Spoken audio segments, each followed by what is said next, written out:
Quiero en primer lugar agradecer a la Fundación Universitaria para la Educación por organizar este tercer Congreso Internacional de Educación en la Argentina y por invitar a Siglo XXI para contar su visión y su experiencia de la educación después de este momento que la humanidad vive de pandemia y cómo se han ido reubicando y reelaborando las estrategias áulicas, las estrategias institucionales en función de esta nueva realidad. Mi nombre es María Belén Mendé, soy rectora de la Universidad Siglo XXI. La Universidad Siglo XXI es una universidad joven que tiene 25 años, una universidad que nace en Córdoba, ahí tiene su sede principal, y nace con la visión de desarrollar y trabajar académicamente muy cerca del mundo productivo y social. En estos 25 años decidimos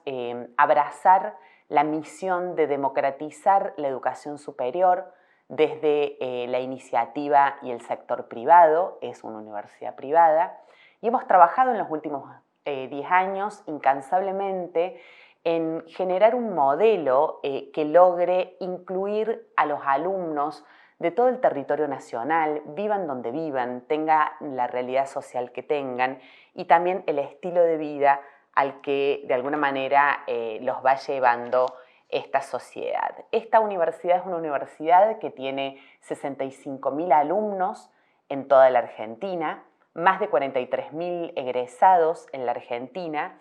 y más de 74 programas de grado, de pregrado y de posgrado, de formación principalmente en las ciencias sociales, en las ciencias del derecho y jurídicas, en las ciencias de las empresas y del management y en las ciencias aplicadas, e incipientemente hemos comenzado a desarrollar un proyecto en el área de la salud. Quiero presentarles a través de este breve video a la Universidad Siglo XXI. El mundo cambia, y cambia la forma en la que aprendemos. Aprendemos con otros, sin horarios definidos, en aulas donde todas las voces son importantes. Queremos desafíos, y salimos a buscarlos. Estamos en cientos de lugares a lo largo del país. La tecnología nos acerca a donde vivís y a donde están tus compañeros. Aprendemos resolviendo problemáticas reales en el aula. Aprendemos junto con el mundo productivo y social. Estamos cerca de las organizaciones y de las personas. Aprendemos innovando, investigando y creando. Aprendemos desafiando nuestras propias competencias. Modelo Academia 21. Universidad Siglo XXI. Cambia tu forma de aprender. Cambiamos nuestra forma de enseñar. Cuando pensamos en este mundo post-pandemia, y lo hacemos como en este congreso a través de miradas diversas, la mirada de los rectores de América Latina, de los rectores de Iberoamérica, de los representantes y los gestores de las políticas públicas a través de diferentes niveles del Estado Nacional y de otros estados de la región, confluimos en realmente sintetizar en que el cambio ha sido muy de raíz en este periodo de pandemia en el mundo y que las instituciones, el Estado y los actores de los sistemas educativos hemos ido reaccionando en un sentido evolutivo y hoy nos queda de alguna manera un tamiz de información que nos pone frente a poder construir entre nosotros esa famosa nueva normalidad de la que se habla. En educación y particularmente quienes estamos convocados en este congreso, tenemos la responsabilidad de construir esa nueva normalidad. Desde esa perspectiva yo quisiera compartirles algunas reflexiones que tienen que ver con cómo desde el siglo XXI vemos la realidad post-pandemia en educación y lo que ha ido pasando en este tiempo también. El principal eje a donde voy a centrar mis ideas para compartirles es poder identificar que hay un vuelco fundamental en el actor principal de la educación, que es el alumno, y que de alguna manera esta realidad nos lleva a dar un giro definitivo que muchas instituciones ya venían dando paulatinamente, y es pasar del estudiante al que se le enseña a un real protagonista que aprende. Y en esa frase que pareciera simple se esconden variables muy relevantes que tienen que ver con la autonomía, con la autogestión, con las inequidades que en esta región existen y cómo el Estado y las organizaciones tenemos que reaccionar en consecuencia para que esa dinámica que se está dando, poniendo realmente en el eje de la formación a nuestros alumnos, pueda de alguna manera sostenerse en el tiempo y lograr procesos de mejores resultados educativos, mejores indicadores educativos y en definitiva una vida laboral, profesional y personal más próspera para las personas que formamos dentro de nuestros sistemas educativos. Teniendo en claro este concepto central sobre el que baso mi idea de este alumno protagonista que aprende, voy a centrarme en 5 grandes conceptos para compartir con ustedes. El primero tiene que ver con algo que nos ha pasado en este tiempo, de lo que se ha hablado mucho, y que yo lo resumiría como algo así, como el rediseño del mundo educativo, del sector educativo, cualquiera sea su realidad y cualquiera sea su nivel. Por un lado, pareciera que existe como una suerte de legitimación a las modalidades virtuales, a las modalidades de distancia, y en ese punto quisiera hacer una referencia en 2 sentidos y una distinción. Creo que cuando pase este tiempo vamos a poder identificar 2 tipos de estrategias y de modelos. Modelos sólidos, estructurados, opciones pedagógicas profundas mediadas por la tecnología o por la virtualidad y esfuerzos de tener ciertos elementos que le permitan al alumno estar conectado y activo con la escuela, con la universidad o con el terciario, pero que no dejan de ser una réplica de lo que hoy se hace en las instituciones de manera presencial en la virtualidad. Estos 2 modelos tienen diferencias sustanciales. Uno es un modo y una opción pedagógica de educar profunda, con decenas de detalles y con un anclaje sistémico. Y el otro son acciones sueltas que posiblemente no tengan los mejores resultados educativos. Por lo tanto, en este punto en particular del rediseño del sector, la legitimación de la virtualidad dependerá de la evolución y de las buenas prácticas que podamos tener como sistema en su conjunto. El segundo gran concepto es la escuela en el hogar, con todo lo que eso significa, y ahí aparecen variables que yo creo que en nuestros países y particularmente en la Argentina es lo que hoy más nos preocupa a todos los educadores, que es, cómo desarrollamos políticas para la equidad. Hay una diversidad muy grande de cómo en esta pandemia los alumnos de todos los niveles han tenido posibilidad de continuidad académica, que ha sido un eje fundamental del Gobierno Nacional. El ministro de Educación de la Nación en la Argentina nos ha pedido de manera constante a todas las instituciones continuidad y calidad académica. En ese esquema y en esa posibilidad de la educación en el hogar se abren desafíos importantes. ¿Cómo está preparada la familia para acompañar a los alumnos? ¿Qué condiciones tienen los alumnos para poder tener la escuela en casa? Por supuesto, se involucra de manera muy determinante el acceso, no solamente el acceso a la tecnología, sino también el acceso al Internet y un conjunto de desafíos que la Argentina enfrenta para poder pensar en un modelo post-pandemia realmente inclusivo. El tercer gran concepto en este rediseño del mundo educativo tiene que ver con el docente. Los docentes han hecho un esfuerzo y un trabajo realmente inmenso en este tiempo. Creo que es muy importante que las instituciones educativas y los líderes de las instituciones educativas acompañemos con políticas reales ese gran rediseño del rol docente. Hoy el docente no solamente ha tenido que aprender a trabajar en la virtualidad, desarrollar objetos de aprendizaje, desarrollar contenidos propedéuticos, poder imaginar situaciones que antes se desarrollaban presencialmente a través de la mediación tecnológica, con las herramientas que ha tenido y que ha podido, y aparte contener psicosocialmente a un grupo de alumnos remotos que viven una realidad de mucha angustia y de mucha incertidumbre. Desarrollar políticas y generar estrategias para acompañar a los docentes y seguir formándolos desde mi perspectiva y desde la perspectiva del siglo XXI, se hace extremadamente urgente porque este es el eslabón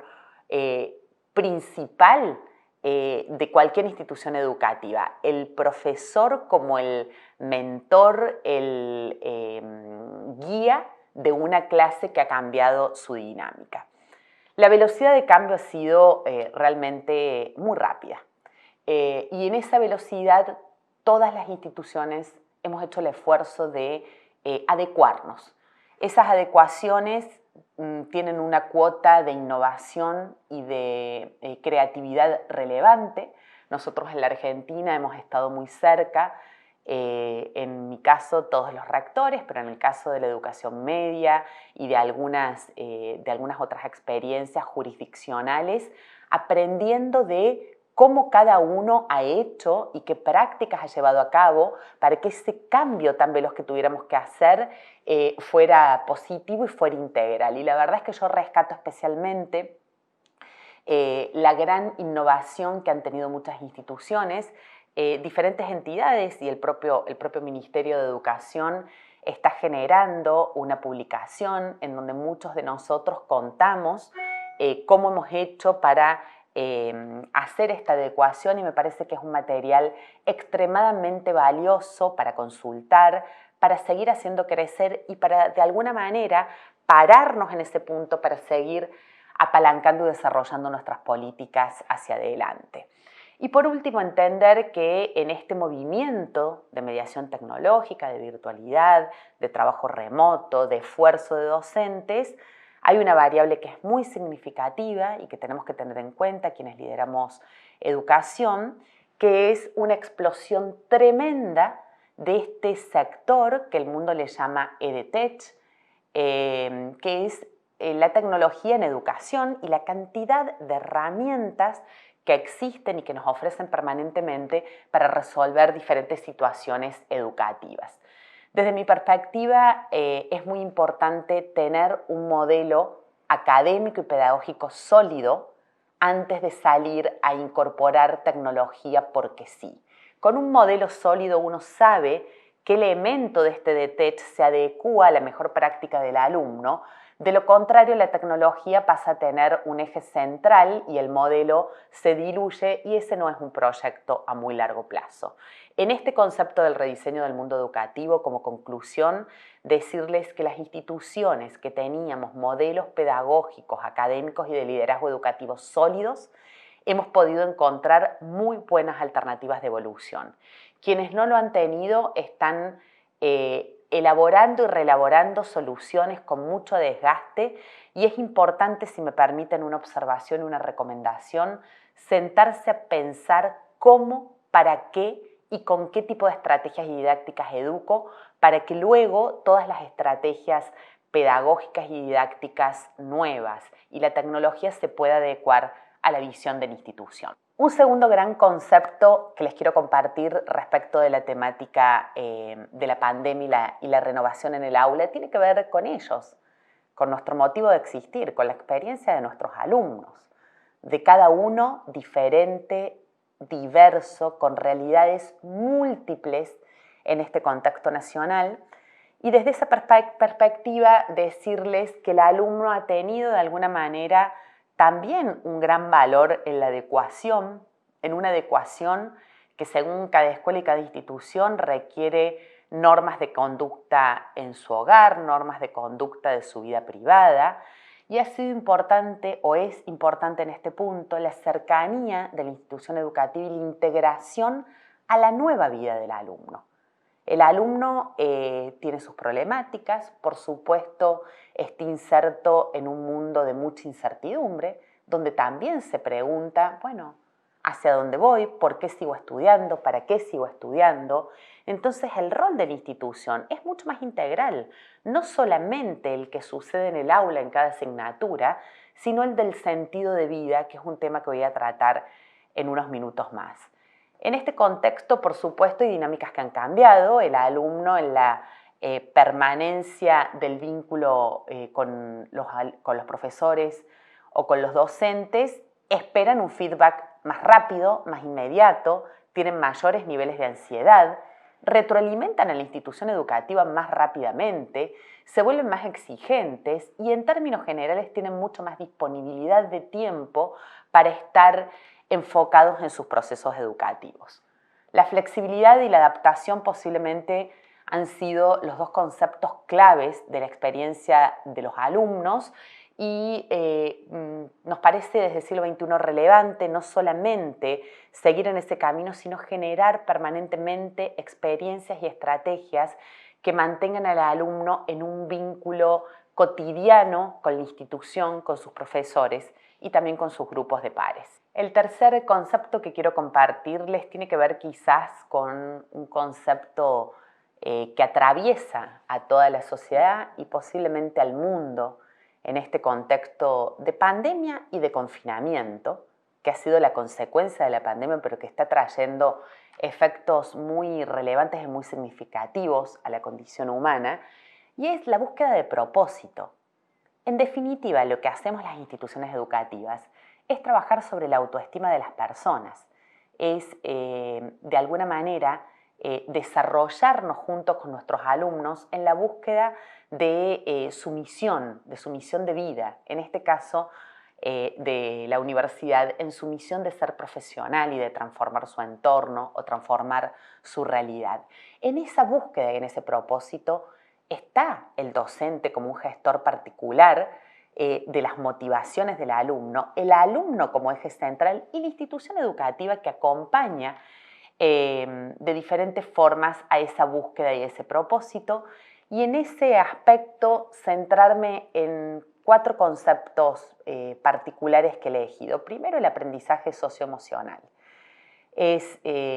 importante que tengamos en cuenta las características del aprendizaje remoto sin estar en un lugar socializando, sin amigos, sin compañeros, sin la posibilidad de interactuar, sin la posibilidad de tener contacto físico, sin estar en el ámbito físico de la escuela, que trae tantos beneficios para los alumnos, igual en la universidad, que es ese espacio en donde uno se conecta con el aprendizaje, con el conocimiento, con el vínculo, y cómo ese aprendizaje socioemocional se recrea en una dinámica diferente, con pares distribuidos y remotos en el país, con estrategias diferentes en donde los alumnos puedan traer experiencias de la vida cotidiana, inclusive en las aulas poder contar situaciones de su propia casa para poder humanizar el aula y poder acercar a los miembros de esas aulas remotas en un mismo espacio físico. En este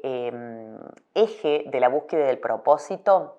la motivación está siendo uno de los elementos más complejos. Cómo mantener un grado de motivación relevante para con el docente y para con el alumno e identificar qué cosas van motivando en diferentes momentos del tiempo a los diferentes grupos. En siglo XXI se han hecho diferentes investigaciones durante este tiempo a través de nuestra Secretaría de Investigación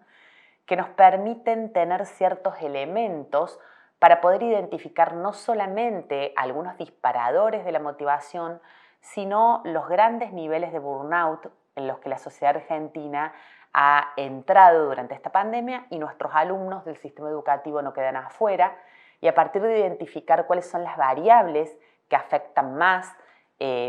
al desarrollo de las personas, poder activar con diferentes estrategias muchas formas y muchas estrategias y muchos ejercicios para poder estar muy atentos a la diversidad de los grupos. Se requiere una gran y definitiva resiliencia para poder transitar una situación como la que transitamos, y posiblemente las instituciones educativas hemos trabajado poco la inteligencia emocional con nuestros alumnos para dotarlos de diferentes herramientas que los lleven a la autogestión, a la resiliencia, a la motivación, al autodesarrollo. Me parece que como resultado de la estrategia del COVID, las instituciones debemos pensar en la educación emocional, en la inteligencia emocional como un eje fundamental de nuestras currículas y del desarrollo integral de nuestros alumnos y de las personas.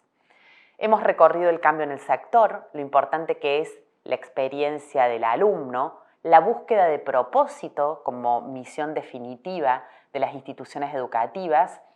Y quisiera detenerme unos minutos en una reflexión que tiene que ver particularmente con la razón de ser de una institución educativa, en este caso de una universidad. La pandemia nos ha puesto en jaque y nos ha traído muchas reflexiones respecto de cuánto la ciencia sirve a la sociedad y cuán amalgamada está la ciencia a las necesidades de la sociedad. Y ahí quiero anclar mi reflexión, la innovación y la ciencia, visto desde un lugar diferente, desde un acercamiento de las instituciones educativas a partir de su conocimiento científico, de sus investigadores, de sus profesores, al servicio de las reales problemáticas de la sociedad. Hoy no tenemos una vacuna. Decenas y miles de investigadores en el mundo están trabajando para tenerla. Sin embargo, sabemos que las epidemias y las pandemias pueden llegar a ser una tendencia que llega para quedarse y que se puede replicar muchas veces. ¿Cómo comenzamos a trabajar las instituciones educativas en función de estar mucho más cercanas a las problemáticas de la sociedad, esta o las decenas de problemáticas que a nivel económico, social, cultural, sociodemográfico se desprenden de dificultades como esta? Entonces, una primera reflexión tiene que ver con una universidad, en este caso, mucho más cercana a los emprendimientos de la base de la pirámide, de ayudar a los diferentes actores de la sociedad a organizarse para ser autogestivos y para sobrellevar determinadas situaciones, una lógica de colaboración entre el mundo productivo y el mundo científico y entre el mundo social y el mundo científico, un trabajo de impulso, en el caso nuestro, a las empresas B o a las empresas sociales, a las empresas con una mirada de responsabilidad social y de sustentabilidad profunda. En esta universidad formamos más de 65.000 alumnos que a lo mejor muchos de ellos tendrán sus organizaciones, sus empresas, sus emprendimientos. Muchos otros liderarán desde el Estado, desde la función pública, diferentes espacios. Es importante que estos alumnos se formen con una visión de un mundo en cambio, de un concepto de empresa social, redistributiva, con una visión de creación de riqueza, pero una creación de riqueza para hacer realmente una trama social más justa, más equitativa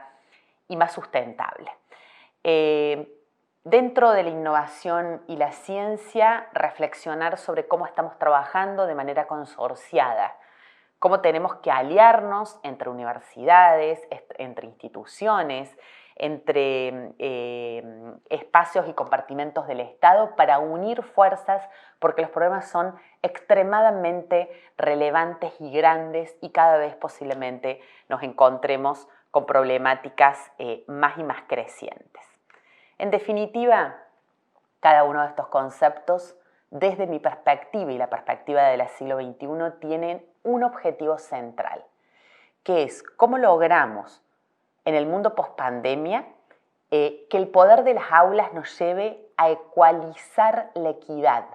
¿A qué me refiero con ser un gran ecualizador de la equidad? A mirar el sistema de manera compleja, de manera completa, no solamente una visión parcial respecto de cómo está parada mi institución en un contexto o cuál es la necesidad que estoy viendo. Todas estas problemáticas y estos desafíos que yo he planteado nos ponen al frente